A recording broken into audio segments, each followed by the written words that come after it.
kamu kenapa seperti itu? Kamu kenapa seperti ini? Kamu merusak persatuan kesatuan bangsa ini.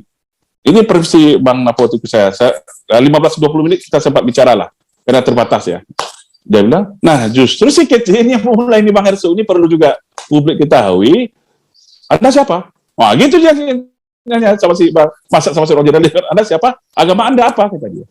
Nah setelah saya Muslim, dibilang yang lain kan, ini Pak Jenderal. Nah masa setelah itu orang udah baik-baik nanya sama dia, langsung si kecil ini keluar arogansinya gitu. Agama kalian seperti ini, kalian ini udah dibodohi oleh sekian juta umat sama Muhammad bin Abdullah gitu. Langsung diulangi lagi apa ucapan dia.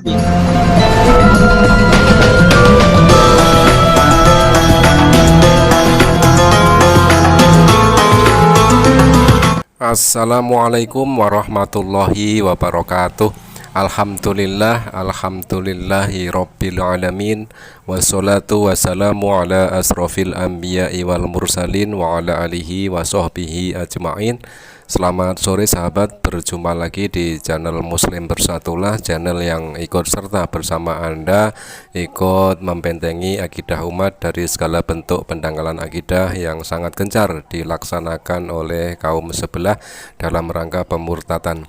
Untuk kesempatan kali ini kita akan tampilkan sebuah video yang menggemparkan, yang mana video tersebut mengungkap tentang apakah penyebab dari MKJ mendapatkan bogem mentah dari Irjen Pol Napoleon Bonaparte.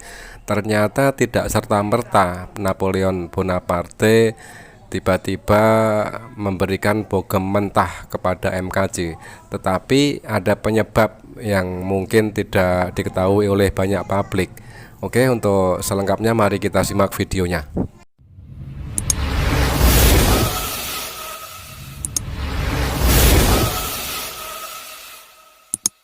Assalamualaikum warahmatullahi wabarakatuh. Apa kabar Anda semua? Kembali berjumpa dengan saya Hirs bin Arif dari Forum News Network.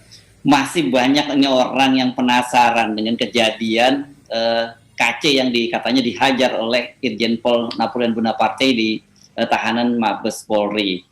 Nah, banyak orang yang bertanya-tanya, ini kenapa tiba-tiba kok orang seperti Napoleon nggak kedengeran ceritanya soal pegiro Islam itu tiba-tiba kok atas nama Rasul, atas nama agama Rasul dan Allah kemudian hajar KC. Nah, saya akan ngajak Anda berbincang dengan Dr. Anton Permana. Nah, ini Anda pasti saya ingatkan ya, Dr. Anton Permana ini adalah aktivis kami yang sempat ditahan juga bersama dengan Irjen Napoleon. Assalamualaikum Bang Anton. Waalaikumsalam warahmatullahi wabarakatuh. Selamat pagi Bang Herso, semakin segar dan semakin jaya itu FNN. Seger Anda dong. Ini Anda berapa lama di tahanan Mabes Polri? Iya, saya mulai ditahan 11 Oktober 2020 dan keluarnya 27 Mei. 27 Mei 2021, berarti kurang lebih 7,5 bulan nih Bang Herso. Oh, 7,5 bulan. Bersama dengan Anda bersama dengan Irjen Pol Napoleon Bonaparte itu berapa lama di tahanan itu? Kita masuk tahanan itu hanya selisih 6 jam aja, duluan beliau masuk tahanan. Di hari yang sama. Satu listing dong. Di hari yang satu listing. Satu angkatan. Kalau di ya iya satu angkatan. Satu angkatan. Ya, betul. Oke. Ini jadi afdol banget ceritanya. Orang semua tahu kasusnya ada kasus politik dan saya ingin Anda tetap bisa dengan tegak kepala Anda juga kepada keluarga. Oh, insya Allah. Kepada keluarga, kepada teman-teman bahwa tetap berjuang. Nah, tapi dalam kasus Pak Napoleon ini sangat menarik. Anda bagaimana nih posisi Anda di rutan itu, apakah satu blok atau beda blok dengan Pak Napoleon ini? Pertama kita satu blok Bang, satu blok. Di rutan Mabes Polri itu kan ada 3 blok. Ada blok narkoba, ada blok Pidumsus, dan blok wanita. Blok wanita. Ya, blok narkoba itu terpisah sendiri, blok wanita terpisah sendiri. Kita ada di blok Pidumsus. Nah, di dalam blok Pidumsus ini ada juga 2 ruangan. Ada yang kita sebut namanya VVIP lah. Tapi sebenarnya nggak juga VVIP. Kamarnya sama, fasilitasnya sama, cuma agak lebih di depan. Dan ada kena sepoi-sepoi angin sentral AC dikit, nah, gitu, seperti itu. Sebenarnya secara fasilitas sama aja. Nah, saya 3 bulan pertama saya memang di belakang, di tempat gabung. Tapi karena saya ada asma, sering kambuh, Nah, jadi kaurutannya baik, betul, alhamdulillah baik Pak Imam. Terima kasih, ini semoga beliau juga melihat. Saya ditarik ke depan. Saya tarik ke depan supaya dapat udara yang lebih segar. Nah, ketika pindah ke depan itulah saya di kamar 28, Bang Napoleon di kamar 26. Jadi sebelahan. Kamar 27-nya Pak Jenderal Prasetyo. Saya masih ingat seperti itu. Iya, iya. Jadi hampir tiap hari. Jenderal dong Anda ya? Levelnya jenderal-jenderal semua. Kita tetangga jenderal. Gini-gini kan alumni Lemhanas juga nih, Mas. Iya. Oke. Nah, bagaimana interaksi Anda dengan beliau? Ya, sangat baik. Jadi itulah yang perlu. Di Bang Saganda sudah juga memaparkan. Gus Nur saya lihat juga sudah memaparkan. Ya. Tapi saya mungkin lebih bangga, kita sama-sama banyak berinteraksi sama beliau. Ya. Jadi memang beliau ini seorang, menurut saya, ini menurut pendapat saya yang 7,5 bulan berinteraksi sama beliau, Bang Napoleon ini memang seorang jenderal tulen. Kalau istilah mereka masalah polisi yang militernya, jadi dia jiwa ketentaraannya lebih kuat. Gitu. Nah, yang harus, karena dia juga anak marinir, jadi saya banyak persamaan dengan Bang Napo ini, Bang Hersu. Perlu saya cerita sedikit, saya kenal beliau itu kan tidak hanya di penjara, tidak di dalam tahanan. Saya ketika beliau bintang 1, saya sudah kenal beliau sestamanya Kadif Hubinter. Kebetulan Kadif Hubinter itu satu angkatan sama saya di doktoral IPDN, Bang Saiful Malta namanya. Leting 85, nah beliau sesnya. Nah, dan beliau juga banyak satu angkatan sama leting saya di Lemhanas. Jadi secara nama, secara profiling kita udah kenal. Nah, bertemunya di tahanan. Nah, di tahanan itu saya banyak cerita lah dari beliau, juga profiling beliau. Beliau itu ternyata kan banyak kelebihan-kelebihan. Seperti secara polisi, karirnya di Reskrim dan di Densus 88, kan nggak sembarangan orang tuh bisa masuk Densus 88. Dialah orang pertama, polisi pertama, menurut cerita beliau nih Bang Hersu ya, yang dikirim bersama Pak Tito ke Amerika, sekolah Densus, yang sekarang lahirlah Densus 88. Berarti secara ilmu Densus, anti-teror, segala macam dia jagonya. Beliau mbahnya nih kalau di kepolisian Indonesia. Terus yang kedua, beliau juga pernah jadi Kapolres, di Reskrim, dan keahlian beliau yang jarang dimiliki oleh polisi lain adalah kemampuan dalam berbahasa Inggris. Bahasa Inggris beliau itu di atas rata-rata nih, Bang Herso. Nah, makanya nggak heran kita kalau beliau akhirnya menjadi Kadif Hubinter, karena ini berhubungan dengan polisi internasional. Nah, saya lihat karena beliau mungkin Densus secara materi-materi pendidikan yang didapat lebih dari polisi-polisi yang biasa, dan ditambah dia lagi lama di NCB, tentu karakter seorang polisi yang profesional ini melekat pada diri dia gitu. Ini terlihat dalam interaksi. Walaupun dia jenderal di Bang Hersu, di dalam itu dia nggak ada merasakan diri jenderal, harus di lain, enggak juga. Justru dia berinteraksi, nongkrong, merokok bareng-bareng, apapun kegiatan, dia juga ikut. Nah, beliau itu malah seperti sosok bapak bagi warga tahanan. Gitu. Bapak tempat mengadu kalau ada masalah. Nah, beliau juga rutin mengisikan talk show, pimpinan hukum. Nah, beliau sangat objektif. Kalau kau salah, akui. Tapi kalau nggak salah, ini prosedur yang diminta. Itu selalu beliau melakukan berbagi ilmu lah dengan para tahanan yang lain. Nah, tahanan ini kan masih agak praduga tak bersalah nih kalau yang di Mabes Barreskrim ini, Bang Hersu. Semuanya kan masih tahanan, masih proses peradilan polisi. Jadi wajar. Iya. Jadi, dan Bang Napo pun sampai sekarang kan masih asas praduga tak bersalah. Beliau belum ingkrah loh.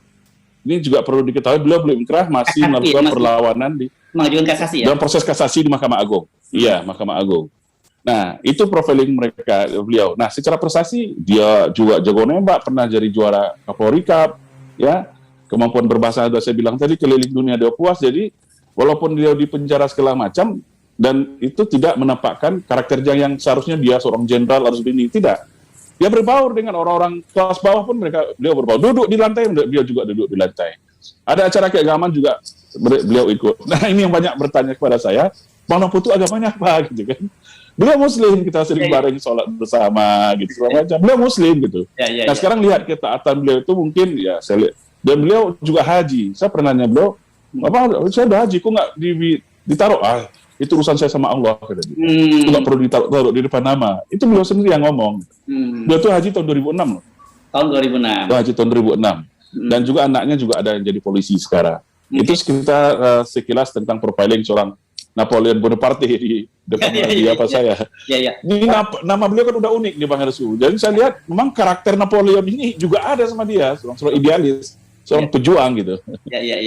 Nah, orang jadi memang kaget karena namanya Napoleon Bonaparte tiba-tiba kemudian heboh katanya ikut memukuli KC, dan kemudian ada pernyataan dia bahwa kalau ada orang yang menghina agama Rasul dan Allah, kan ini jadi mengagetkan. Jadi memang seharian beliau apa cukup religius nih, Bang Anton? Iya, kalau mengenai apakah dia memukul, dia mau lumari kotoran, itu biar nanti proses hukum yang berjalan, yang penyidik yang ikut ya Bang Hersu ya, saya lihat. Tapi yang jelas, ya saya lihat kalau namanya dia Muslim, pasti kan istilah kita itu walau Islam KTP atau apa, kalau Islam agamanya diganggu itu sebenarnya hal yang wajar menurut saya, Bang Hersu. Cuma saya kaget kok ini dibesar-besarin sekali, ini ada apa gitu.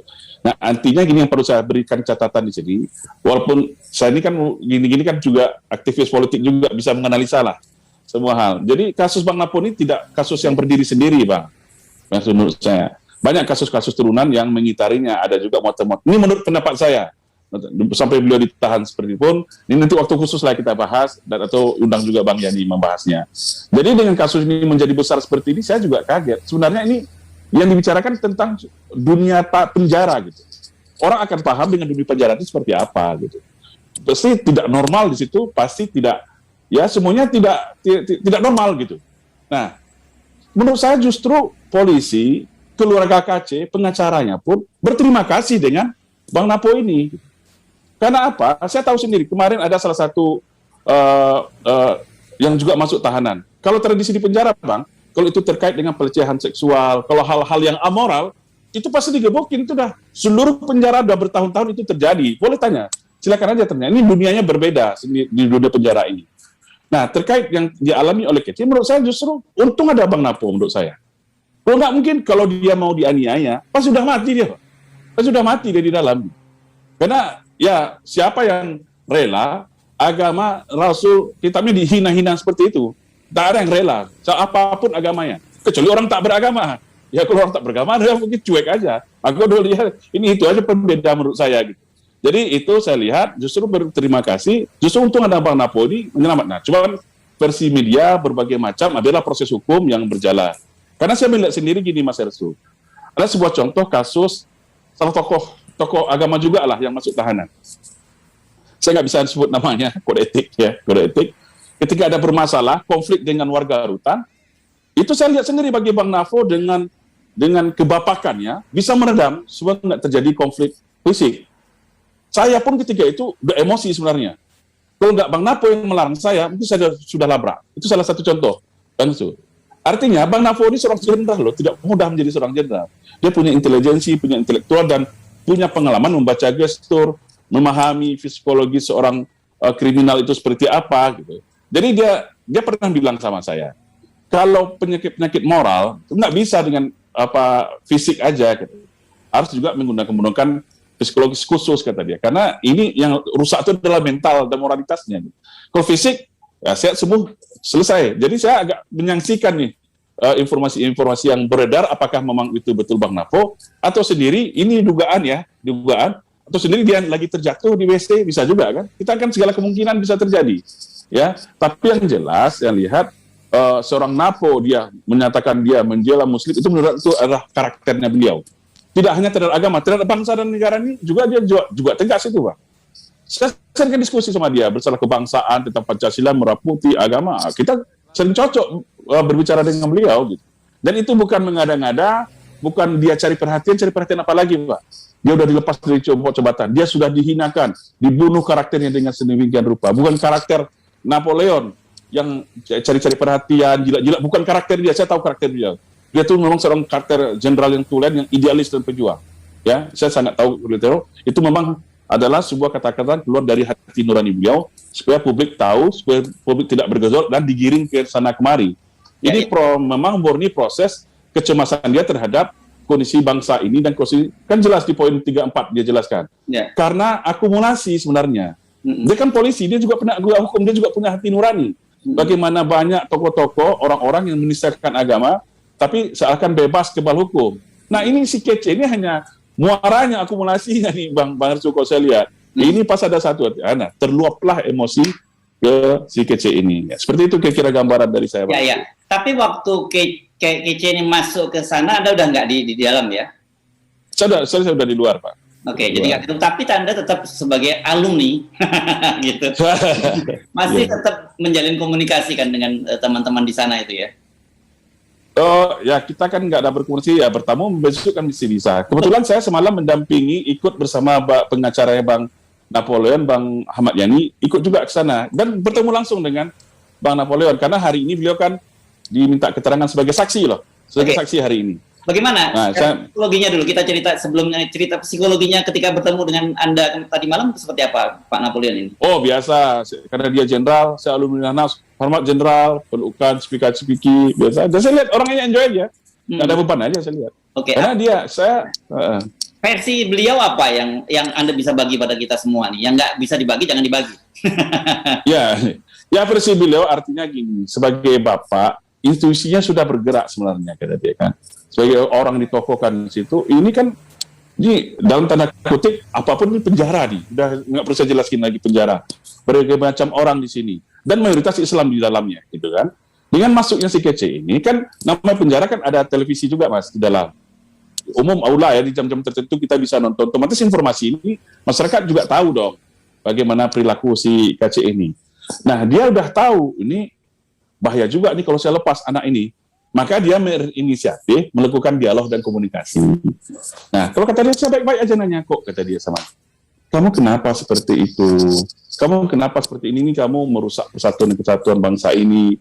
Ini versi Bang Napoleon ke saya 15-20 menit kita sempat bicara lah, karena terbatas ya. Dia bilang, nah justru si Kece ini yang mulai ini Bang Hersu, ini perlu juga publik ketahui. Anda siapa? Wah gitu dia nanya sama si Roger Ali, Anda siapa? Agama Anda apa? Kata dia. Nah setelah saya Muslim, dibilang yang lain kan, ini Pak Jenderal Napoleon. Nah masa setelah itu orang udah baik-baik nanya sama dia, langsung si Kece ini keluar arogansinya gitu. Agama kalian seperti ini, kalian ini udah dibodohi oleh sekian juta umat sama Muhammad bin Abdullah juga. Langsung diulangi lagi apa ucapan dia. Gitu. Ya, terus? Iya semuanya emosi di situlah. Situlah terjadi intensi panas, bla bla. Selanjutnya saya nggak bisa ceritakan lagi lah.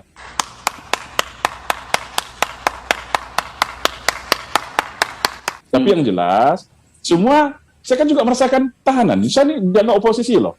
Ya. Tapi nggak ada apa-apa di dalam, malah dekat-dekat aja. Jadi artinya seperti kata Gus Nur di podcast ya, saya lihat ini tergantung kepada kita sendiri juga. Kita tergantung sendiri pendekatan kita di tahanan itu bagaimana. Nah, saya kayak Gus Nur atau beberapa orang nih, saya punya tanggung jawab moral juga ketika saya di dalam, Bang Irso. Kita gitu, kalau tahanan-tahanan politik orang tertentu pasti kita lindungi. Ya, saya Gus Nur, almarhum Ustadz Maher, termasuk rombongan-rombongan dari FPI, sebelum mereka turun pun kita pasti akan melakukan pendekatan dulu ke warga rutan. Jangan terjadi apa-apa. Baiki mereka ini hanya berjuang untuk membela agama dan bangsa, gitu kita pendekatan seperti itu. Nah, ditambah lagi, ya mereka pun cepat berinteraksi, baik nama orang-orang aktivis itu kan baik, nggak ada yang neko-neko. Nah, beda dengan si Kece ini. Si Kece ini dia arogan, petentang-petenteng gitu. Ya wajar dong, terjadi hal-hal yang itu saya nggak bisa cerita apa betul-betul tidak, nanti biar proses hukum yang berjalan. Itu informasi yang saya dapat, Bang Yusuf. Nah, yang menarik katanya kasusnya ini udah selesai dengan damai gitu. Kenapa tiba-tiba muncul laporan terhadap Jenderal? Nah, betul. Ini menarik, Bang Yusuf. Maka saya juga menanyakan itu. Katanya udah damai. Nah, maka saya bilang, saya punya analisis. Kasus ini tidak berdiri sendiri, Bang Yusuf. Makanya saya minta seluruh masyarakat Indonesia, apapun sukunya, apapun agamanya, kita jangan mudah terpancing loh. Jadi kita banyak pihak-pihak yang memanfaatkan kondisi ini memecah persatuan kita gitu. Ini biarkan proses hukum berjalan. Yang jelas si Kece ini kan udah jelas dia ditahan karena menista agama. Adapun luapan-luapan emosi ya tanggapi itu jangan berlebihan lah. Kan ada proses hukum yang berjalan. Nah sekarang udah dipanggil berapa saksi, Bang Napo pun tetap diproses. Ya biar itu berjalan, jangan mengarah-arah kadrun ini kemana kan jadi. Ini ada apa? Justru yang saya pertanyakan orang-orang ini adalah orang penista agama. Kalau orang punya agama pasti dia akan tidak senang ada agama dinista, apapun agamanya. Ya. Nah, saya takutnya ini yang ribut ini orang-orang tidak punya agama nih, Bang Herzo. Dia memanfaatkan dia nggak suka agama. Karena dalam ada sebuah teori, ada suatu kelompok yang anti agama. Caranya adalah pertama mengangkat keberagaman, kedua menentangkan keberagaman itu, mengadu domba, akhirnya menghabisi orang-orang beragama. Oke sahabat, kita telah saksikan bersama ternyata apa yang diperbuat oleh Irjen Pol Napoleon Bonaparte tersebut ada sebabnya. Jadi ketika Irjen Pol Napoleon Bonaparte bertanya baik-baik kepada MKC, lantas MKC menjawabnya dengan nada tinggi dan lalu arogansi keluar sehingga diulangilah hujatan itu lagi sehingga menimbulkan Jenderal Irjen Pol Napoleon Bonaparte lantas membogem mentah MKC. Terima kasih sahabat telah berkenan hadir di sini dan menyimak. Jazakumullah khairan katsiran. Wassalamualaikum warahmatullahi wabarakatuh.